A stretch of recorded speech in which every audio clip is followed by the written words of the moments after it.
नमस्कार विद्यार्थी मित्रांनो, नवीन व्हिडिओमध्ये परत एकदा तुमचं स्वागत. आपण पार्टनरशिप फायनल अकाउंटचा 8वा प्रॉब्लेम टेक्स्टबुकमधला सोडवायला सुरुवात करूयात.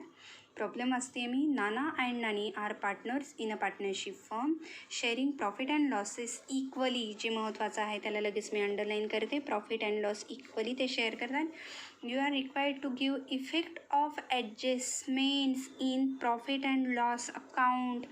आपल्याला काय करायचं आहे, फक्त इफेक्ट्स द्यायचे आहेत ॲडजस्टमेंटचे. Effect of adjustment in profit and loss account म्हणजेच याचा दुसरा अर्थ असा होतो की आपल्याला and balance sheet with the help of following information. म्हणजेच आपल्याला फक्त प्रॉफिट अँड लॉस अकाउंटचं पोस्टिंग करायचं नाही आहे इथे, तर काय करायचं आहे, फक्त ॲडजस्टमेंटचे इफेक्ट द्यायचे आहेत आणि बॅलन्स शीट तयार करायचं आहे. साधं सोपं वेगळ्या पद्धतीने केलेलं आहे त्यांनी. परत एकदा लक्षात घ्या, इथे आपल्याला ट्रेडिंग अकाउंट बनवायचं नाही आहे, प्रॉफिट अँड लॉस अकाउंट बनवायचं नाही आहे. बनवायचं आहे फक्त ते बॅलन्स शीट बनवायचं आहे आणि प्रॉफिट अँड लॉस अकाउंटमध्ये ज्या ॲडजस्टमेंट पोस्ट होतील त्या ॲडजस्टमेंटचे इफेक्ट नोंदवायचे आहेत. बघा आता ट्रायल बॅलन्सच्या अकाउंटचं कुठल्या पोस्टिंग कुठे होईल ते आपण पाहायला सुरुवात करूयात. इन्शुरन्सचं पोस्टिंग होईल प्रॉफिट अँड लॉस अकाउंटला. लँड अँड बिल्डिंग येणार आहे ॲसेटला. आता addition of ₹20,000 with effect from 1 जुलै 2018 ही जी माहिती आहे ह्याचा अर्थ नीट लक्षात घ्या. आपल्याला एकूण लँड अँड बिल्डिंग दिलेली आहे 50,000ची. त्यापैकी 20,000ची जी आहे ती आपण 1 जुलै रोजी खरेदी केलेली आहे. म्हणजे पूर्वीची होती आपली 30,000ची आणि आत्ता खरेदी केलेली 20,000, अशी एकूण झाले 50,000. आता ह्याचं पोस्टिंग होणार आहे ॲसेटला. डेप्रिसिएशन आपल्याला दिले म्हणजेच इथे आपल्याला ॲडजस्टमेंट असणार आहे आणि ही गोष्ट आपल्याला नीट लक्षात घ्यायची डेप्रिसिएशन काढताना, म्हणून मी इथे अंडरलाईन केलं. सॅलरीचं पोस्टिंग होणार आहे प्रॉफिट अँड लॉस अकाउंटला. एक्सपोर्ट ड्युटी जाणार आहे profit and loss account. Interest profit and loss account. Furniture asset आणि डेटर्स ॲसेट. आता एक लक्षात घ्या, जरीसुद्धा त्यांनी आपल्याला फक्त P&L अकाउंटचे इफेक्ट नोंदवायला सांगितले असतील तरी ते इफेक्ट नोंदवण्यासाठी आपल्याला स्वतंत्र profit and loss account open करावं लागणार आहे. कारण प्रॉफिट अँड लॉस अकाउंटला आपल्याला नेट प्रॉफिट किंवा नेट लॉस फाइंड आउट करावा लागतो, जो की आपण पार्टनर्सच्या कॅपिटल अकाउंटला ट्रान्सफर करतो. आता आपल्याला इथे दिलं आहे पार्टनर्सचं कॅपिटल अकाउंट, ते जाणार आहे पार्टनर्स कॅपिटल अकाउंटला. त्यानंतर 10% बँक लोन आणि ते कधी घेतले याची देखील तारीख दिलेली आहे. याचं पोस्टिंग होणार आहे लायबिलिटी साईडला. लोन कधी घेतलं आहे, किती टक्के दराने घेतलं आहे याची सगळी माहिती दिल्यामुळे ही असणार आहे ही ॲडजस्टमेंट. त्यानंतर इंटरेस्ट आहे ते जाणार आहे प्रॉफिट अँड लॉस अकाउंटला आणि त्यानंतर बिल्स पेएबल त्याचं पोस्टिंग होणार आहे लायबिलिटी साईडला. आता इकडे बघूयात आपण ग्रॉस प्रॉफिट ऑलरेडी आपल्याला दिलेलं आहे. ग्रॉस प्रॉफिट दिलेलं आहे म्हणजेच याचं पोस्टिंग होणार आहे प्रॉफिट अँड लॉस अकाउंटच्या क्रेडिट साईडला. नेक्स्ट दिलेलं आहे insurance paid for 15 months with effect from 1 April 2018. 1 April 2018पासून आपण इन्शुरन्स पेड केलेला आहे. एकूण 15 महिन्याचा पेड केलेला आहे. आपल्या एका वर्षामध्ये महिने असतात 12, म्हणजेच आपण एकूण 3 महिन्याचा इन्शुरन्स काय केलेला आहे, प्रीपेड केलेला आहे. मग इन्शुरन्सला लगेचच आपण इकडे स्टार करूयात. इथे लिहूया प्रीपेड फॉर 3 मंथ्स. आणि या प्रीपेडचे इफेक्ट काय येणार आहेत, पहिला इफेक्ट येणार आहे लेस फ्रॉम इन्शुरन्स. प्रीपेड म्हटलं की आपल्याला लेस करावं लागतं. आणि दुसरा येणार आहे बॅलन्स शीटच्या ॲसेट साईडला. 3 महिन्याचा प्रीपेड आहे. Depreciate land and building 10% and furniture at 5%. Star करूयात आपण इथे. लँड अँड बिल्डिंगला ऑलरेडी स्टार केलेलं आहे. फर्निचरला मी स्टार केला. Write off ₹1,000 for bad debts and maintain RDD at the rate of 5% on debtors. दोन्ही ॲडजस्टमेंटचा इफेक्ट सारखाच येतो. एकदाच लिहिते मी लेस फ्रॉम डेटर्स आणि दुसरा इफेक्ट जाणार आहे P&Lच्या डेबिट साईडला. बघा इथे डेटर्सवर 2 ॲडजस्टमेंट असल्यामुळे मी तिथे 2 स्टार करते. आणि त्यानंतर क्लोजिंग स्टॉकची व्हॅल्यू दिलेली आहे. एक इफेक्ट जाणार आहे ट्रेडिंग अकाउंटच्या क्रेडिट साईडला आणि दुसरा इफेक्ट जाणार आहे बॅलन्स शीटच्या ॲसेट साईडला.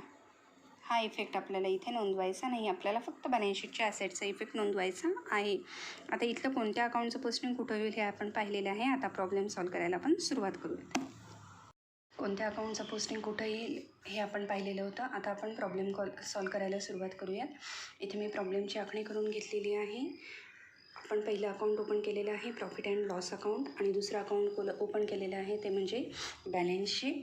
बॅलन्स शीट्स हे एक स्टेटमेंट आहे आणि इकडे आपल्याला दिसते profit and loss account. Trading account आपण ओपन करणार नाही, कारण त्या बाबतीत त्यांनी आपल्याला सांगितलेलं नाही आहे. त्यांनी फक्त आपल्याला एवढंच सांगितलेलं आहे की प्रॉफिट अँड लॉस अकाउंटमधल्या इफेक्ट सोडवा ॲडजस्टमेंटचे आणि बॅलन्स शीट प्रिपेअर करा. चला तर मग ट्रायल बॅलन्सची डेबिट साईड जी आहे ती आपण बघूयात आणि त्यानुसार पोस्टिंग करायला सुरुवात करूयात. पहिलं अकाउंट दिलेलं आहे त्यांनी इन्शुरन्स. इथं लगेच लिहिते मी 2. पहिली ओळ आपण प्रॉफिट और लॉससाठी सोडूयात. 2 इन्शुरन्स, खालच्या ओळीवर लिहिलं मी 2 इन्शुरन्स. ॲडजस्टमेंट असल्यामुळे इनर कॉलमला 15,000. नेक्स्ट दिलेला आहे लँड अँड बिल्डिंग, त्याला देखील ॲडजस्टमेंट आहे. बॅलन्स शीटच्या ॲसेट साईडला जाऊयात, लिहूयात land and building, inner कॉलमला 50,000. Next account दिलेला आहे सॅलरीज. त्याला कोणत्याही प्रकारची ॲडजस्टमेंट नाही आहे, त्यामुळे सॅलरीजची दिलेली 5,000 directly outer कॉलमला. 2 salaries, outer कॉलमला 5,000. Next account दिलेला आहे आपल्याला एक्सपोर्ट ड्युटी, त्याचं देखील posting P&Lला outer कॉलमला. 2 export duty 2,500. Next account आपल्याला दिलेला आहे इंटरेस्ट, त्याचं देखील पोस्टिंग 2 इंटरेस्ट 1,000. आता हे जे इंटरेस्ट म्हटलेलं आहे ते बँक लोनवरचं इंटरेस्ट असणार आहे. मग त्याचं जे काय आहे ते मी पुढे सांगते. आत्ता आपण पोस्टिंग बघूयात. पुढे फर्निचर,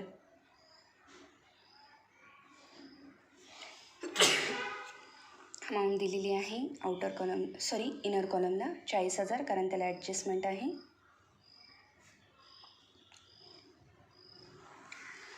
नेक्स्ट अकाउंट दिलेला आहे आपल्याला डेटर्स. 2 ॲडजस्टमेंट आहेत, त्यामुळे इनर कॉलमला लिहिणार आहे मी डेटर्स, इनर कॉलमला 26,000. 3 ओळी मी लेफ्ट केलेल्या. नेक्स्ट अकाउंट दिलेलं आहे आपल्याला कॅपिटल.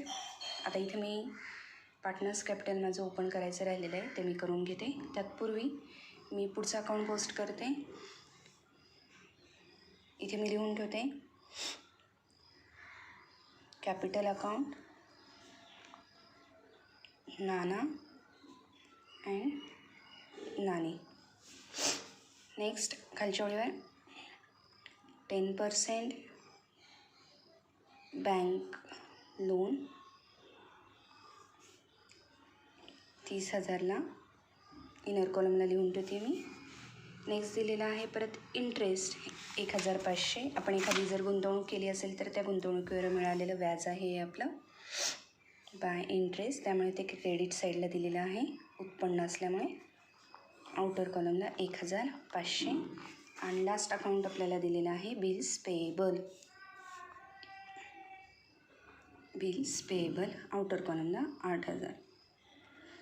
मी पार्टनर्स कॅपिटल अकाउंट प्रिपेअर करून घेते. पार्टनर्स कॅपिटल अकाउंट मी प्रिपेअर करून घेतलं. इथं मी पार्टनर्सचं कॅपिटल अकाउंट पोस्ट करते. क्रेडिट साईडला बाय बॅलन्स ब्रॉट डाऊन. नानीचं कॅपिटल आपल्याला दिलेलं आहे 50,000. दोघांचंही इक्वल आहे, नाना आणि नानी दोघांचंही 50,000 मी इथे पोस्ट केलेले आहे. आता ॲडजस्टमेंटकडे जाऊयात आपण. ॲडजस्टमेंटमध्ये बघा पहिल्यांदा काय दिलेलं आहे, gross profit amounted to ₹34,500 gross profit दिलेलं आहे. त्याचं पोस्टिंग होणार आहे प्रॉफिट अँड लॉस अकाउंटच्या क्रेडिट साईडला. लगेच जाऊयात प्रॉफिट अँड लॉस अकाउंटच्या क्रेडिट साईडला आणि पोस्ट करूयात बाय ग्रॉस प्रॉफिट अमाऊंट दिलेली आहे 34,500. नेक्स्ट बघा ॲडजस्टमेंट आपल्याला दिलेली आहे insurance paid for 15 months with effect from 1 April 2018. आपलं वर्ष आहे 1 एप्रिल 2018 ते 31 मार्च 2019. 12 महिने पूर्ण होतात, पण आपण एक्स्ट्राचे 3 महिन्याचं जे काय आहे ते इंटरेस्ट प्रीपेड केलेलं आहे.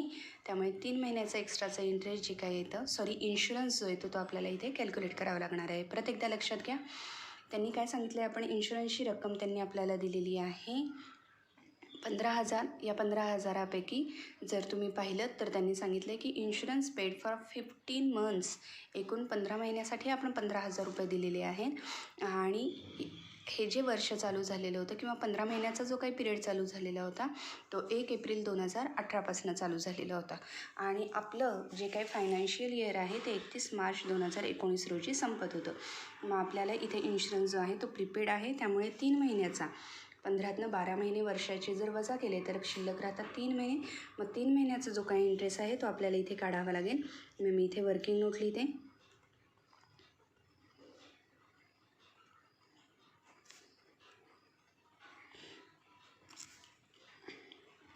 पहिलं प्रीपेड इंटरेस्ट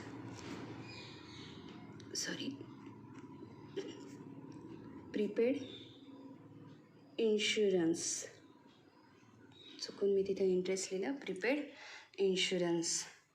आता 15 मंथ्ससाठी आपण पे करतो आहे 15,000, तर 3 मंथ्सचे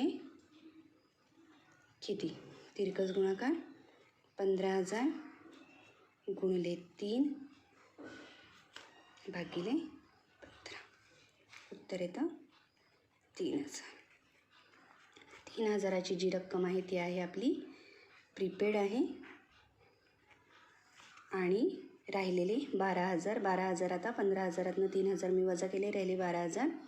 हे आहेत ॲक्च्युअल एक्सपेन्सेस.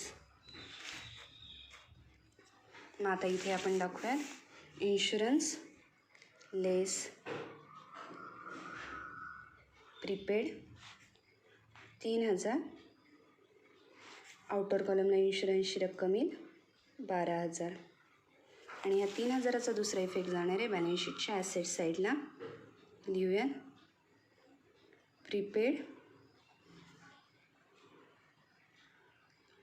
इन्शुरन्स अमाऊंट आहे त्याची 3,000 आउटर कॉलमला. नेक्स्ट ॲडजस्टमेंट दिलेली आहे depreciate land and building at the rate of 10% and furniture at the rate of 5%. आता बघा, लँड अँड बिल्डिंगवरचं डेप्रिसिएशन काढत असताना 50,000चं लँड अँड बिल्डिंग आहे आणि ॲडिशनल झालेलं आहे 20,000चं. त्यातपूर्वी आपण फर्निचरवरचं डेप्रिसिएशन काढून घेऊयात. फर्निचर आपल्याला साधं सरळ दिलेलं आहे. इथं मी खाली लिहिलेलं आहे डेप्रिसिएशन 5%. 40,000वर 5% काढायची साधी सोपी रक्कम आहे. पहिल्यांदा जर मी 10% घेतलं, 10% म्हटलं की शेवटची जी काही डिजिट आहे युनिट प्लेसचा तो झाकून टाकायचा. एकक स्थानचं जे काही आपल्याला अंक दिलेला असेल तो झाकून टाकायचा. राहिले 4,000. मग 10च्या निम्मे 5, तर 4च्या निम्मे येणार आहेत 2, म्हणजेच डेप्रिसिएशन आलं आपलं 2,000. आउटर कॉलमला आले 38,000. या 5% डेप्रिसिएशनचा इफेक्ट लगेचच मी नोंदवते प्रॉफिट अँड लॉस अकाउंटच्या डेबिट साईडला. इथे लिहिलं मी to depreciation on furniture amount आहे ती 2,000. आणि त्याच्याखाली लिहून ठेवलं मी लँड अँड बिल्डिंग. आता त्याची जी वर्किंग नोट आहे ती मी इथे तुम्हाला दाखवते.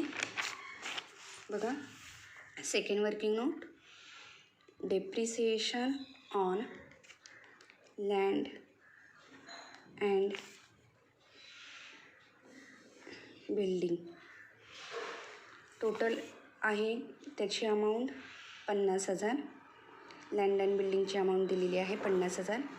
त्यापैकी 20,000ची माहिती आपल्याला दिलेली आहे. ते 20,000 मी इथे खाली लिहिले, म्हणजेच बॅलन्स राहिला 30,000.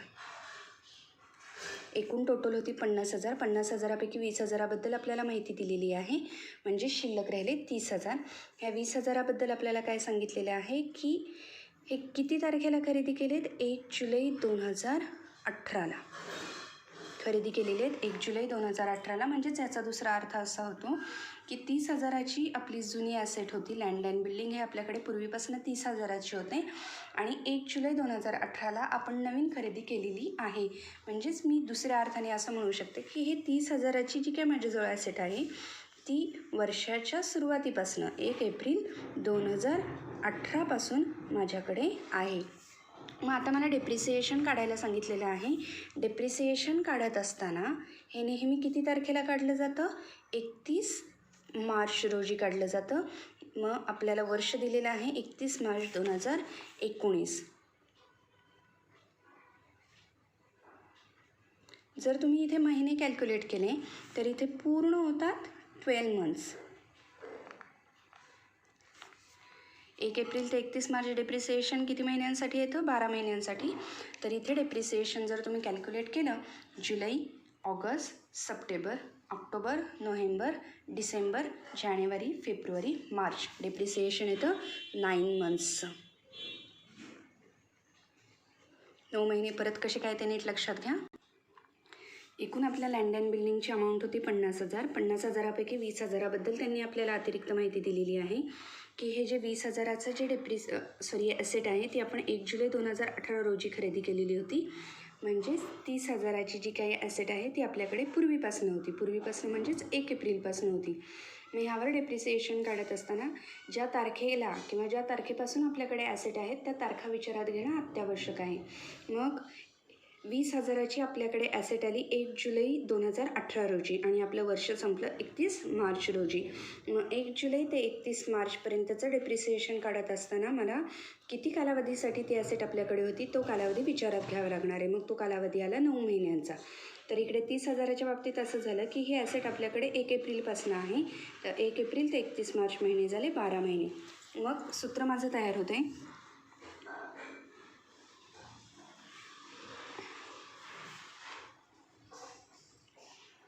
20,000वर 9 महिन्यांसाठी डेप्रिसिएशनचा रेट ऑफ इंटरेस्ट दिला आहे 10%.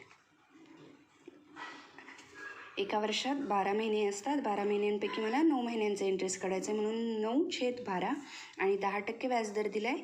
टक्केवारी काढत असताना 100 घेत असतो म्हणून 10/100 आणि इकडे येणार आहे 30,000वर पूर्ण 12 महिन्यांसाठी 10% दराने. इकडचं डेप्रिसिएशन आलं रुपये 3,000 आणि इकडचं डेप्रिसिएशन आलं रुपये 1,500 रुपये 1,500. मग या दोघांची जर आपण टोटल केली तर टोटल डेप्रिसिएशन ते झालं रुपये 4,500. आले लक्षात? मग टोटल डेप्रिसिएशन आलेलं आहे 4,500. मी इथं लिहिलं लेस डेप्रिसिएशन 10% 4,500. आउटर कॉलमला माझं उत्तर आलं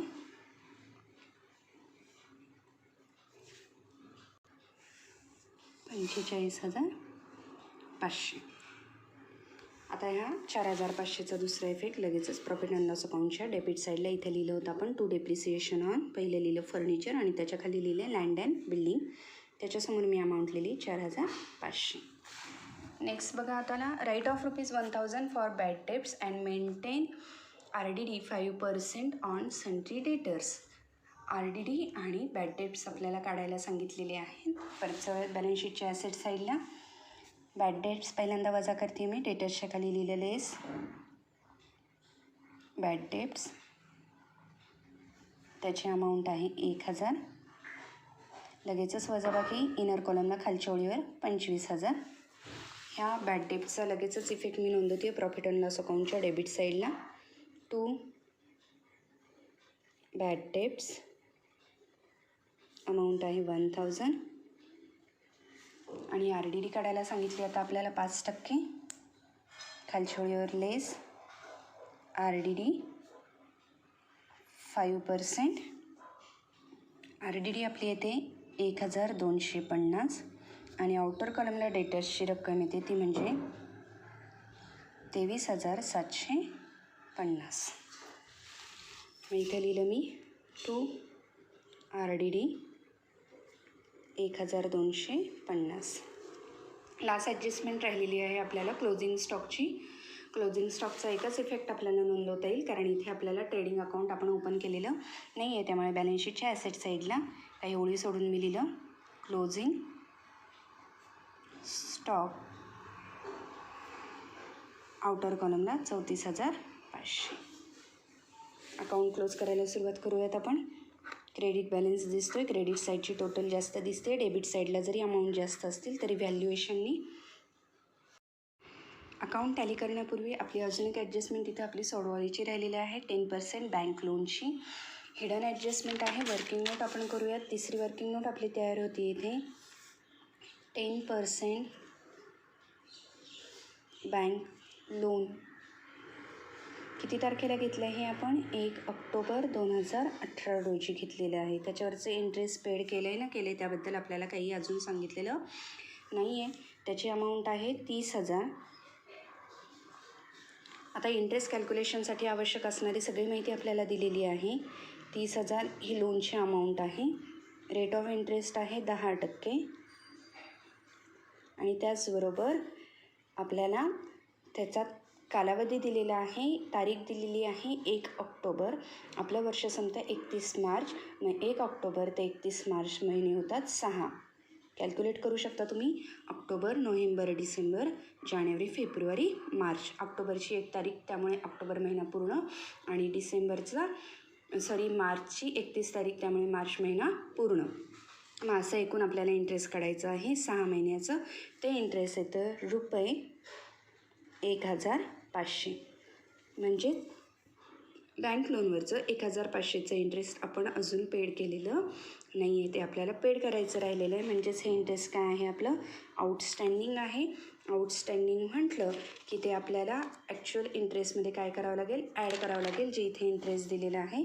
पण त्यासाठी आता हे इंटरेस्ट बँक लोनवरचंच आहे किंवा नाही हे आपल्याला माहीत नाही, त्यामुळे मी इथं त्याची सेपरेट एंट्री करणार आहे. To interest on loan. Bank लोनवरचं इंटरेस्ट 1,500 आणि त्याचा दुसरा इफेक्ट बँक लोनखाली मी दाखवणार आहे add outstanding interest 1,500. Outer कॉलमला amount येणार आहे 31,500. आता आपण अकाउंट क्लोज करूया. पहिला अकाउंट आहे आपलं profit and loss account. Profit and loss अकाउंटची जर क्रेडिट साईडची टोटल केली तर ती येते 36,000. दोन्ही बाजूला लिहूया. मगाशी म्हटल्याप्रमाणे क्रेडिट साईडला 2च अमाऊंट जरी असल्या तरी त्या व्हॅल्यूनी जास्त आहेत. आता इथे येणारे आपल्याला नेट प्रॉफिट. इथं मी लिहिलं to net profit transfer to Nana Nani. Equal partners आहेत. जो काही प्रॉफिट होईल तो इक्वली डिस्ट्रीब्यूट करायचा आहे. 33,000मधनं जर डेबिट साईडची टोटल मी वजाबाकी केली तर नेट प्रॉफिट मिळतो मला. नेट प्रॉफिट आला माझा 5,250. त्याला मी केलं स्टार आणि इक्वल डिस्ट्रीब्युशन म्हणजे त्याला मी 2ने जर भाग दिला तर माझं आन्सर येतं. नानाला शेअर जातो 2,625 आणि नानीचा शेअर येतो 2,625. आता ह्याचं पोस्टिंग मी लगेचच पार्टनर्स कॅपिटल अकाउंटच्या क्रेडिट साईडला करणार आहे. By net profit 2,625 2,625. डेबिट साईडला कोणत्याही प्रकारचं पोस्टिंग नाही आहे, त्यामुळे जो क्रेडिट साईडचा बॅलन्स असणार आहे तोच माझा डेबिट साईडचा बॅलन्स येणार आहे. टोटल आली 52,625. 52,625 दोन्ही बाजूला लिहूयात आपण. 52,625 52,625. इथं लिहिलं मी लगेच to balance carried down balancing figure star 52,625 52,625. त्याचं पोस्टिंग लगेचच बॅलन्स शीटच्या लॅबिलिटी साईडला दाखवते आहे. नानाच्या समोर लिहिले मी 52,625 52,625. आता अकाउंट आपण बॅलन्स शीट टॅली करूया. बॅलन्स शीटची टॅलिंग फिगर येते आपली.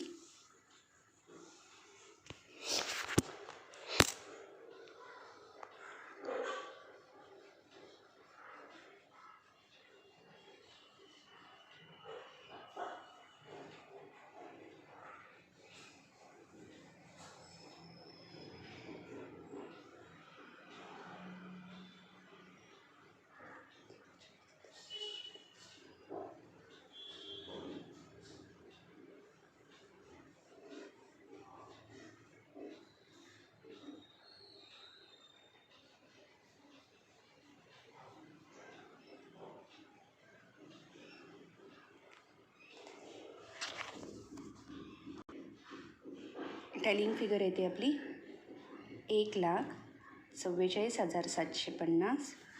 1,44,750 म्हणजेच आपलं बॅलन्स शीट टॅली झालेलं आहे 1,44,750 रुपयांनी. या ठिकाणी आपला टेक्स्टबुकमधला 8वा प्रॉब्लेम कंप्लीट झालेला आहे. धन्यवाद.